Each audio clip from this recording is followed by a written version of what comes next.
Welcome to Dead Man Talking.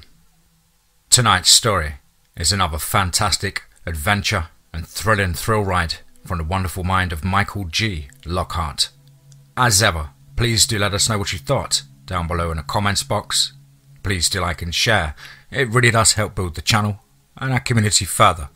And why not hashtag Team Fear. And so, with that aside, let's get into tonight's story, entitled Oomanish. Let's get straight into that.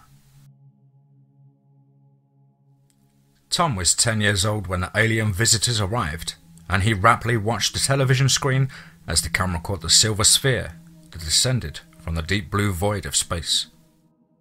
The Oomanish had at last arrived on his world. It had been all over the news media for several months.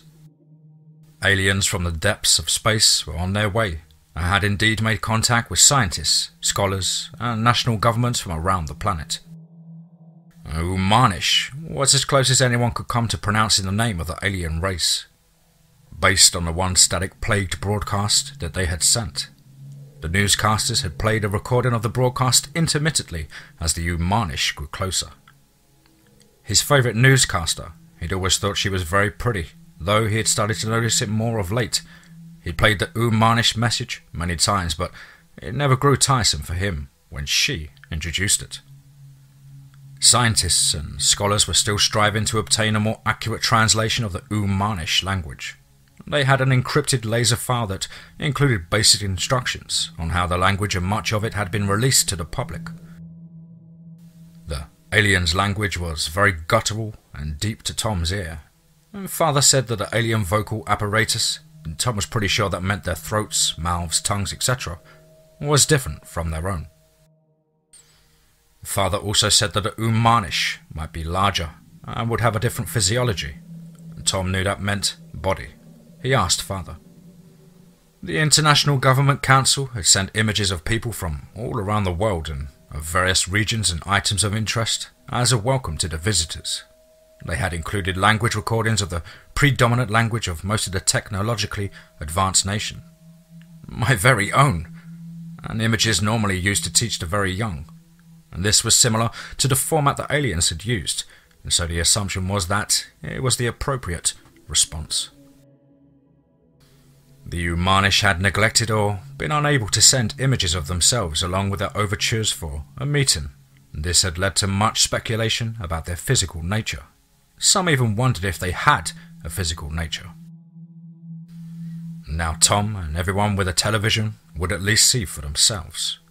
Many had speculated on whether the reports were real.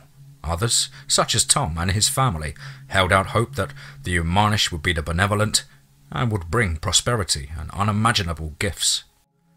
Still, others felt that the arrival was a harbinger of doom and behaved in a fearful and hostile manner. Many held religious beliefs that were at odds with the reality of life from other worlds, and there were reports that in some less developed parts of the world there had been violent demonstrations. Thom and everyone else in his immediate family crouched around the television and leaned expectantly towards the screen. They marvelled at the gleaming sphere from an actual distant star, Thom thought in amazement. Thom had often gazed into the night sky and pondered what beings might dwell on the distant points of light. Father had told him that it was likely that most stars supported planets, and that it was only reasonable to believe that, with the numbers involved, there must be life on distant worlds. Perhaps the beings on those worlds looked towards Thom's star and wondered about his life.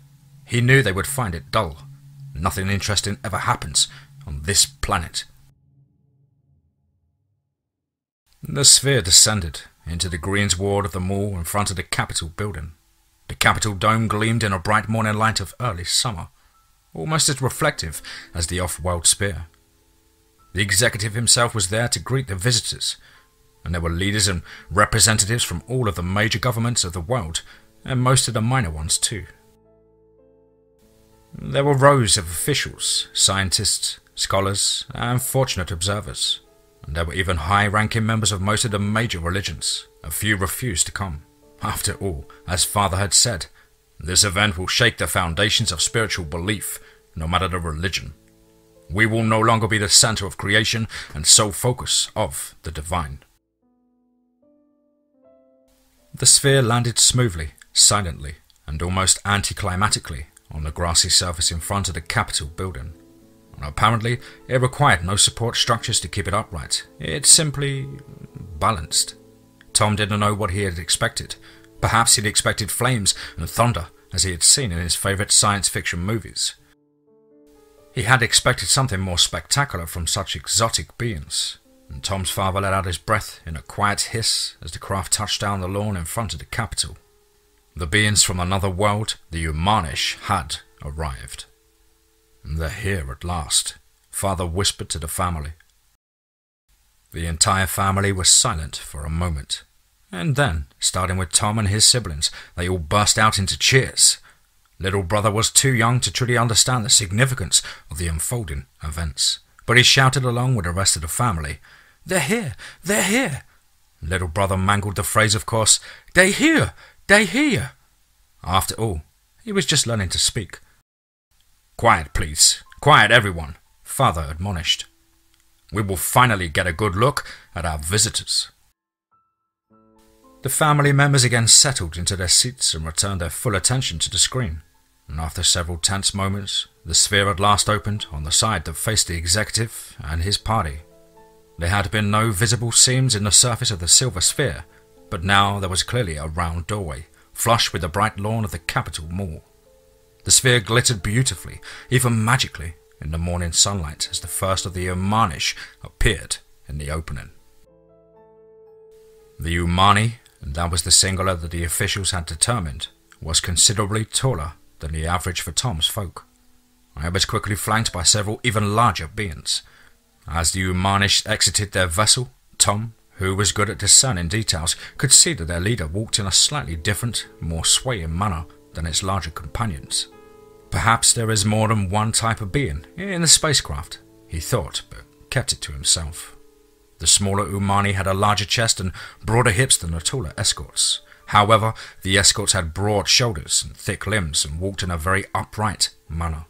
Each carried a bulky, long instrument. What could those be? Thom pondered. Maybe devices for scanning or communication, like what the astronauts use. It was Thom's dream to be an astronaut or at least a scientist. This is getting better, he thought as he leaned even closer to the screen.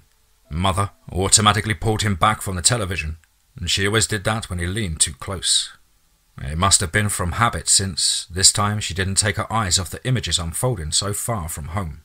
And Thom was interested to see that the Oomanish were similar in form to himself. They had 4 limbs and appendages at the ends for walking and for grasping.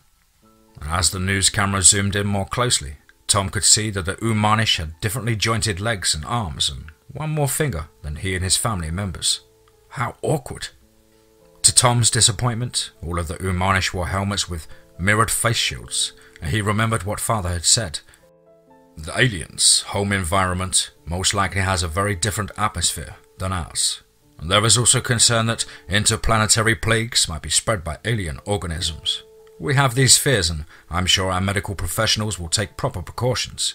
It is only natural that our visitors would take appropriate measures to protect themselves. Perhaps with time we will alleviate the concerns. And some of our top researchers have said that alien organisms may be so alien that they cannot attack us, though I personally disagree and admire the caution of our visitors. Thom sometimes thought that Father could be tiresome with his constant teaching, but he never grew tired of discussions regarding the Oomanish. And besides, Father was a teacher by profession. What else was he to do? Thom didn't care much about organisms.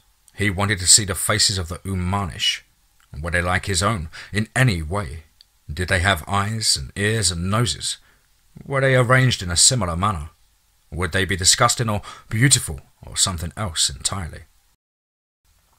As the last of the Oomanish party arrived to within several feet of the executive's party and halted, the executive approached and presented his open hands and palms in a gesture of universal peace. The executive and his party, which included several major world leaders, wore no protective gear that Thom could see. Perhaps the doctors had determined that there was no danger from organisms, or maybe they felt that the Oomanish precautions were sufficient for both species. The leader of the Oomanish party stretched forth her hand. At that point, Thom glanced at his mother and older sister, and he realized that the smaller, more delicate Oomani was not a different type of alien, but was a female version. The wider hips and larger chest indicated that the Oomanish had men and women, like us, he thought excitedly. He wondered briefly if the Oomanish leader would be pretty like the newscaster. It was hard to imagine with all of those fingers and the big shoulders and wrong-way joints, but the exotic nature of such a being could perhaps contribute to its beauty. The female Oomani gestured in a firm manner towards the executive and his party. She swept her arm across the area encompassed by the park. She spoke in a deep and garbled version of Thom's language, and the sound emitted from a small rectangular box below her helmet. And just as Thom was finally able to make out the words that the Oomanish leader had uttered, he saw her stop, turn on her heel, and march swiftly and purposefully towards the entrance to her craft. The executive stepped forward, obviously distressed at her reaction, but one of her escorts kicked him right in the gut hard. As the executive security staff moved forward to protect him, even as the other members of his party stepped back, the alien leader gestured, and her team pointed their long instruments at the pressing crowd. Unlike with the silence of the spacecraft, this time Thom was shocked by the thunderous noise and brilliant flash of light that ripped forth from the instruments and reduced the executive's protection team to shredded, wet, steaming remnants. The security details of the various dignitaries all attempted to cover the retreat of their parties. The Oomanish team members continued to blast away at any who attempted to draw a weapon. The Oomanish giants backed slowly behind their leader as she re-entered the enormous craft. And once the last of their troops were inside, the opening vanished, and the ship rose a short way into the sky. Those were not scanners like on space travelers. Thom screamed in his mind as his jaw dropped and his eyes bulged. His legs attempted to crawl up inside his torso, and his shoulders hunched, attempting to do the same. Thom and his family watched in silent horror as their government representatives and leaders from around the world were slaughtered before their eyes. Streaks of light emanated from the sphere, and the Capitol building was shattered and then engulfed in flames. The stones that made up its facade actually started to melt. All was in panic and chaos as the entire crowd attempted to flee the onslaught of the Oomanish. Some security members managed to return fire at the Oomanish ship, and their weapons appeared to have little or no effect. The Oomanish calmly floated and slaughtered all in their view, like a perfectly rounded cloud spewing forth deadly lightning bolts. As the weapons flashed and roared, and dust and smoke rose from the ruins of the capital city, the television went dark. Thom's father seized the remote control and rapidly switched to other channels, but all were already dark or went dark within seconds. Most of the cameras must have been in a designated area for media. It didn't occur to Thom until much later that a pretty newscaster was dead, reduced to a steaming heap by the weapons of the Oomanish. Father explained that it was more likely that the broadcast satellites had been destroyed and perhaps she had survived, but Thom didn't believe it. He could barely picture her face by then. His young mind was filled with much more intense and frightening images. The few working channels Father managed to get all showed the same death and destruction inflicted by the Oomanish. Father sat back in dismay as though he wanted to be elsewhere but could not make himself look away from the screen. Mother quietly wept and shook her head. Big sister clung to Mother and trembled, and little brother wailed in bemusement. Little brother couldn't understand why everyone was upset or crying, but he must have sensed that it was bad. "This can't be happening," thought Thom. "These beings are an advanced race. They had to be peaceful in order to cooperate and reach the stars. Father had said so." After several moments, a picture resolved, with a great deal of electronic snow and waving lines. The television was on a different channel than that which the family had first viewed. The elder male news anchor was at a central location and far from the horror at at the capital. Still, his voice quivered, and he looked drawn and pale as he spoke. All reports said that the Oomanish have attacked our executive and seat of government, as well as the leaders of other nations gathered to greet them in peace. The nation and the world are shocked by this unprovoked hostility. Word is that the Oomanish have a fleet orbiting our world rather than a single exploration vessel, as they indicated in their initial communications. The Oomanish fleet is descending upon our world. At this point, the view switched to another sphere that floated so quietly and serenely to settle upon Thom's world. There was no indication of a threat from the way the alien machine operated. Thom didn't recognize the city, but it appeared large and well populated. The lights flashing from various points on the sphere could have been a display to bring joy rather than weapons that spread devastation. Thom saw buildings, vehicles, and people explode, burn and melt as the beams from the Oomanish vessel brushed them. The newscaster continued. Please bear with us. We are experiencing some interference in our broadcast. We've just received word that the Oomanish have destroyed the world space station. We fear that our satellite... At that point, the television went entirely dark. Within a few seconds, the lights flickered and failed. Only morning sunlight from the windows illuminated the room. Little brother was now in mother's lap. He had stopped wailing when the broadcast returned. Now he simply looked frightened, and his face appeared drained of blood. He rubbed at his eyes as though the images he had seen had injured them. And Thom emphasized with little brother. His head contained a pounding ache that throbbed behind his eyes and caused him to hear a roaring noise. Father spoke, at first with a slight tremor in his voice. Perhaps the power grid has failed and the cause is far from here. Father picked up the phone and attempted to make a call. He obviously could not connect. After several more attempts, he set down the phone and looked at the floor. I guess the phones are out or swamped. Father gulped, and Thom was perceptive, enough to know that he just wanted everyone to remain calm and quiet. Father cleared his throat and spoke with more determination. All right, everyone, let's get some water and other supplies and move to the basement. No one moved. Now! Father shouted. Father never shouted. This was bad, and Thom knew it. Little brother whimpered, but Father raised a finger and silenced him. Father herded everyone into the kitchen and supervised as each family member, even little brother, gathered containers of water and food. Father picked up a small candle lamp and an old battery-operated radio that he kept in a utility drawer. Thom began to see Father's purpose and pitched in to help, and Father spared Thom a glance and a quick, approving smile. And despite his fear, Thom felt a moment of pride that he had contributed to his family's well-being. Thom and his family bustled as silently as possible down the stairway to the basement. And Thom wasn't sure why they attempted to be so quiet, but it felt right to do so. They mostly used the basement for storage and utility, though it did double duty as a storm shelter since they lived in an area prone to tornadoes and violent thunderstorms. Father had a small workshop/lamp in one corner. Mother often teased Father when he worked on his home experiments and inventions. She said that he dreamed vastly and accomplished minimally. And Father would usually either pretend to ignore her or respond with a wry smile.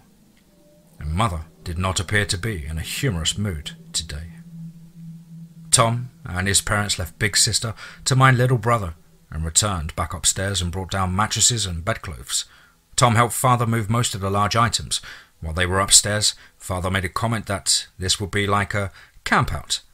Thom was glad the campsite was indoors. He no longer had interest in stargazing. Throughout the remainder of the day and the entire night, there were only fleeting reports from the little radio. The only changes they heard had been for the worse. The sphere still landed, and horror reigned supreme. Eventually, only static greeted Father's attempts to find an operating frequency. He turned off the little device to save the batteries. Father had often admonished Thom to be more frugal with items like batteries and electricity. Thom wished that he had been more obedient as he settled into a fitful, nightmare-ridden sleep. He hoped that he had been well behaved enough to survive what was coming. Tom's family spent the next 2 days huddling together in fear, either reading aloud to one another by candlelight or playing games to stay occupied. Thom always grew more anxious when he saw father and mother whisper quietly together. Father made short forays into the upper portions of the house to obtain supplies and to look outside, and they all went up to relieve themselves, though those were quick, furtive trips that were all business. On the second day, he reported, "The entire area appears to be deserted. The neighbours appear to have fled or, like us, are burrowed deeply in hiding." And Mother asked, "Should we leave as well? There has to be someplace safe. Maybe we could try to get in touch with our neighbours. Maybe one of them has a plan." Thom noted the desperation in Mother's voice. It added to his own mounting apprehension. Father thought for a moment and finally pronounced, "No, we're in a relatively small enclave. There will be some time before the invaders turn their attentions on us." Thom noted the change in terminology from visitors. "Perhaps by then our military will have mounted an effective defence." Though Father tried to sound confident, Thom had started to view him differently. Perhaps Father is a mere mortal, after all, he thought. For some reason, this made Thom feel sad rather than contemptuous, as so many of his peers of the same age tended to feel towards their parents. He listened as Father continued to speculate. "I was thinking about their technology. It seems that their weapons the aliens use are some kind of coherent light. I think the visible beings we see are mere aiming devices, or maybe even a demonstration to intimidate. When that first one laid waste to the capital, I believe that the noise was either designed into a weapon for intimidation, or perhaps it was caused by feedback from our sound equipment. Of course, it could be kinetic weapons, that is beyond our own means, which would also make some noise. Either way, the result was unnecessarily messy. I believe their weapons must have been designed as much for intimidation as for effect." Father's cold assessment of the murder of their national leader and so many of their people seemed to horrify Mother and Big Sister. They spent a great deal of their time huddled together for comfort. Little brother, on the other hand, was more resilient. He tended to grow fussy due to the confined space and limited activities, but thrived on the extra attention that his family paid him. His antics and attempts to coherent speech amused everyone and brought at least a mild levity to their terrified existence. The main topic of discussion was the persistent silence from the rest of the community. No neighbours had approached, and no local leaders had attempted to communicate. Mother said that she believed that everyone must have taken similar precautions. It was, after all, part of the civil disaster plan for everyone to use their basements as a protective warren in case of emergency or natural catastrophe. On the third day, the family, weary and beginning to feel the emotional tension from the confinement, awakened to rumblings and shouts muffled by distance and the walls, but obviously coming from just outside of their home. "Stay here," Father ordered as he bounded for the stairs. Of course, Thom ignored him and scrambled up as quickly as he could behind his father. At the top of the stairway, he almost ran into his father's posterior. Father had stopped and now bent forward and crept towards a window in front of the house. Thom followed in the same manner. He paused beside his father at the window. The father darted a glance at him, but did not reprove him for disobeying. Instead, he immediately returned his attention to the view through the window. Thom focused his attention outside as well, and what he saw was at first confusing, but he soon understood that the silver blobs that moved silently along the roadway were smaller, ground versions of the Oomanish spheres. The ground vehicles were simply an elongated sphere sliced in half with a flat portion facing the ground, like half an egg. Thom shuddered. A terrible egg from some prehistoric alien monster. The rumblings the family had heard had originated from a nearby house that now lay in smouldering ruins. However, the rest of the neighbourhood appeared to be intact. Oomanish in their armoured suits and helmets walked beside the battle eggs. They carried the long, personal weapons that Thom had seen on the first day of the invasion and escorted a group of captives. The prisoners, Thom recognised some as his neighbourhood friends and some their families, appeared to be frightened and confused. Many appeared injured and on the verge of panic. Thom felt that he should have seen many more faces than were present. At that point, Thom heard a loud announcement emit from the lead battle egg. Absurd name for such an evil machine. What an odd thought in such a tense situation, he said to himself. The voice sounded like one of his people, but Thom could not believe this message. You will surrender quietly. And there was a thud and a squawk. The announcement began again, and a voice slightly tremulous. Your world has been conquered. Your defences are destroyed. You will come forth unarmed and join the prisoners.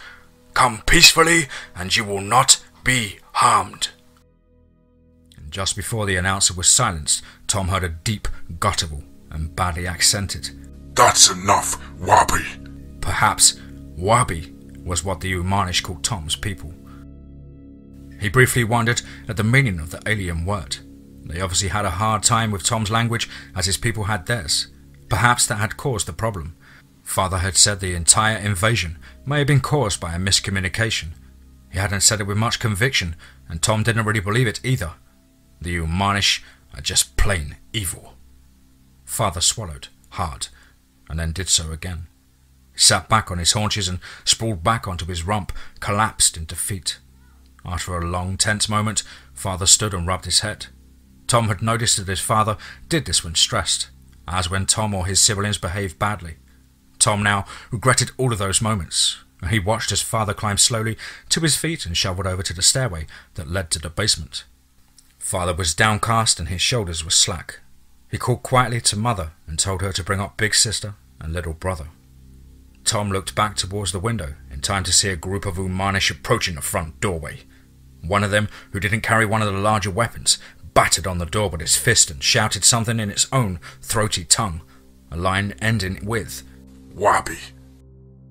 The doorway shook with a fury of the large being's pounding assault. The Oomani stepped back and another aimed its weapon at the door. Thom dropped to the floor and sprawled as he heard the doorway explode inward. He saw through his closed eyelids the flash of light and felt the heat as the molten remnants of the entrance to his home flew in every direction. How big they are in person, Thom thought as the first Oomani crouched to enter the house, a move necessary even through the destroyed doorway. It turned slightly to one side to negotiate the entrance hallway to Thom's home, its broad shoulders still scraping against the interior walls. It kept its weapon pointed forward and led the way, muzzle first, into the living room. Thom rolled onto his back as the huge alien approached him. The massive creature pointed its weapon a few inches from Thom's face. Don't move, Wabi. It boomed in a poor approximation of Thom's language via the box on its chest. The meaning was quite clear to Thom. Besides, the only movement of which Thom was capable was a tremble. Other Oomanish entered the dwelling and seized Father and then poor Mother, Big Sister and even Little Brother as they reached the top of the stairway. They flung Thom's family to the floor, and Mother clutched Big Sister and they curled together in a tight, fetal ball. They shivered and wept in abject fear. Little Brother lay crumpled in a tiny heap on the other side of the room. His piteous cries at the approach of the Oomanish ended with a sickening crunch as one of the long weapons flung him into the wall. The creature then made barking sounds. Laughter? Thom thought briefly. Father attempted to rise and move towards Little Brother, and the invader who had pointed its weapon at Thom knocked Father back to the floor with its huge, strangely jointed arm, backed by its massive shoulder, and Father landed in a heap, much like Little Brother, with his head on the floor and his eyes looking into Thom's. The big alien raised its foot and stomped on Father's neck, and Thom heard the snap with a preternatural clarity. Thom stared into his father's eyes as the light faded from them. Thom's father, the brilliant, all-powerful force in his life, thus far, was gone. Then Thom looked up at the Oomani in front of him, the new all-powerful force in his life. Thom felt his heart plunge to his feet in fear as his bodily fluid soaked his clothing and spilled onto the floor. He mindlessly stammered, "Please, Oomani, please." Thom looked up at the alien's mirrored face shield as it loomed over his prostrate form. He could see his own narrow grey face, fringed with green-tinged fur, drain of blood, as his huge purple eyes watered and his large incisors shook above his quivering chin. His long ears were laid back along the sides of his head, and he shuddered in abject fear. It's not Oomani, Wabi. It's human. And there was more of the booming, barking laughter, and then darkness.